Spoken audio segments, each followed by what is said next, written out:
greatest holy warrior. But he did not anticipate the storm that would be unleashed when Richard of England heard the holy city was back in Muslim hands.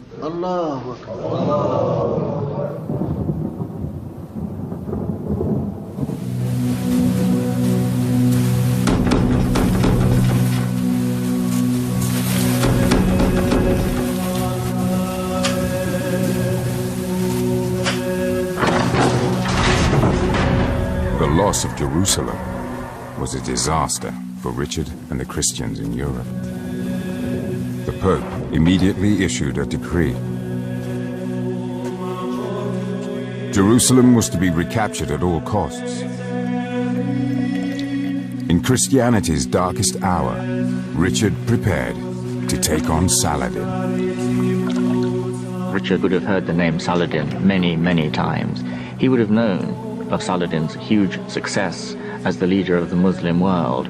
The opportunity to match himself against someone so famous was an opportunity not to be missed. As soon as he heard the news that Saladin had taken Jerusalem, he at once, without a moment's thought, impetuously, knowing instinctively it was the right thing to do, took the cross.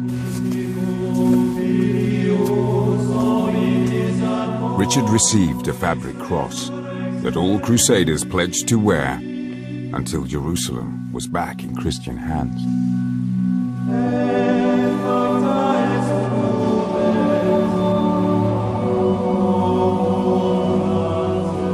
Richard would know that if he could lead a crusade that recaptured Jerusalem, he would go down in the annals of history as one of the greatest heroes of Christendom.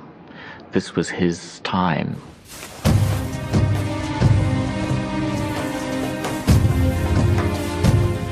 When Richard, the greatest knight in Europe, became a crusader, thousands followed his example. Men prepared to leave their families. The crosses sewn onto their tunics, signifying that they were now a part of Christ's army, led by Richard.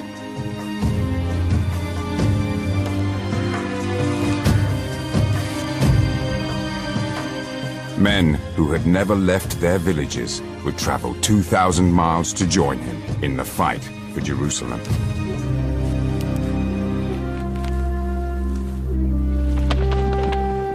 In return, the church would forgive them all their sins, a reward for which many were ready to die.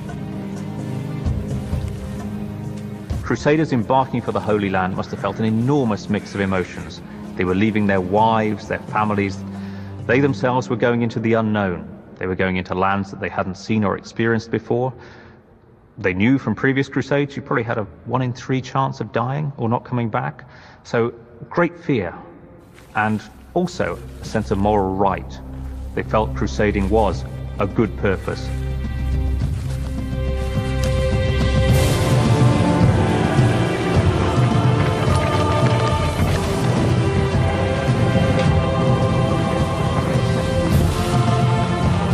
In the summer of 1190, Richard, now King of England, set sail for the Holy Land.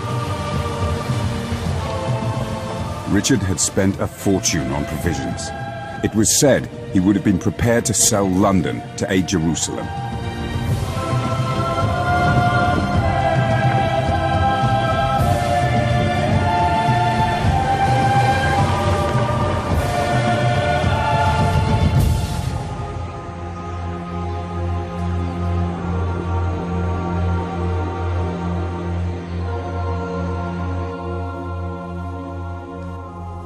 In Jerusalem, Saladin realized instead of stopping the Holy War, his actions had inflamed it. Saladin's council was becoming increasingly concerned. They knew that Richard's army was sailing to join Franks released from Jerusalem, who had regrouped 100 miles north and were now besieging the Muslim port of Acre.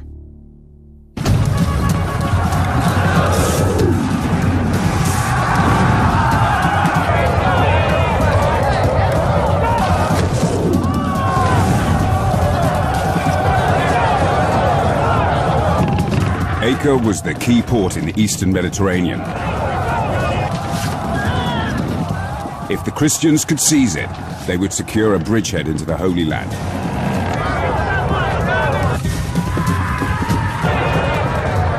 But if Saladin could break the siege, he could force the invaders back into the sea.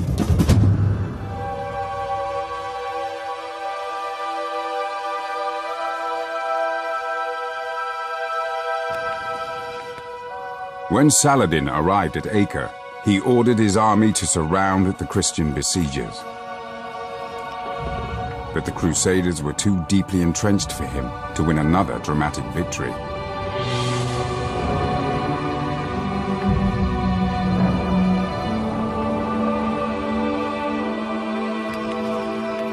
The siege was a stalemate.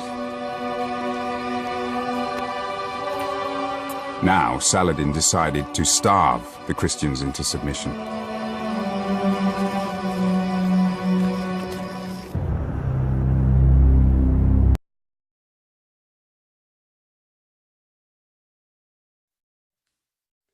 Whenever you're dealing with an apologist for Islam, or even a Muslim, and you bring up jihad, almost immediately they kick back to you, well, what about those terrible crusades? Why, they're the moral justification for jihad. I mean, we're just as bad as they are, so let's not talk about jihad, okay? Let's talk about the crusades.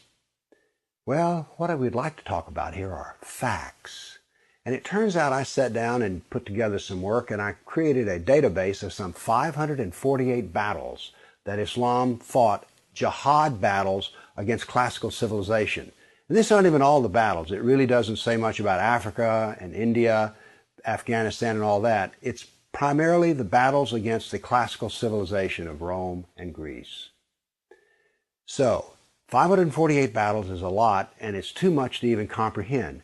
So I created something which I call a dynamic battle map, in which you have a display of the Mediterranean, and a white dot means that this 20-year period, that's a new battle. So every time the screen changes, it's 20-year period. The colors white turn to red, and so you can see a history. This may seem a little confusing, but I think when you see it, you'll know exactly what I mean. And here it starts. Islam burst out of the Arabian Peninsula and immediately starts attacking the Middle East.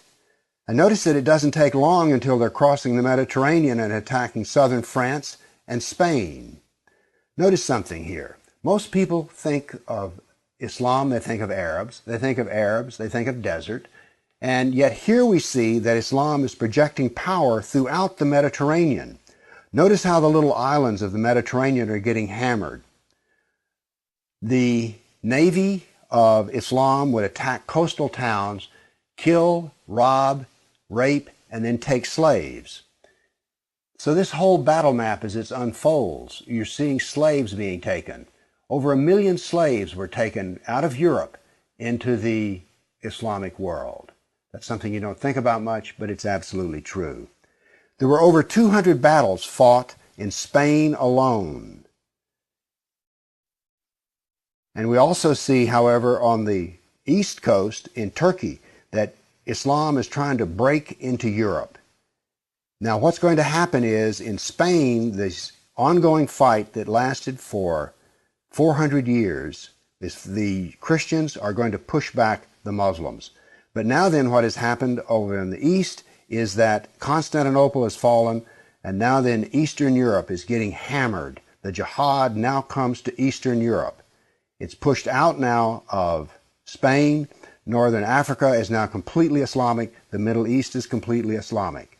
This is all jihad, relentless jihad. And why is it so relentless? Well, Muhammad was relentless in his jihad. And these people are good students of Islam, and so it's against the kafir, on and on. It was traditional that when the Sultan came to power, the brand new Sultan, he would immediately try to launch new wars, because he was going to be noted in his Islamic history as to how well he fought against the kafir. So that's what the jihad looked like over that time period, 548 battles. But remember, when you bring up jihad, people want to bring up the Crusades. So I also prepared a dynamic battle map of all the offensive raids of the Crusaders. Let's watch it and make a comparison. And so it begins. The Crusades enter into Turkey and the Middle East.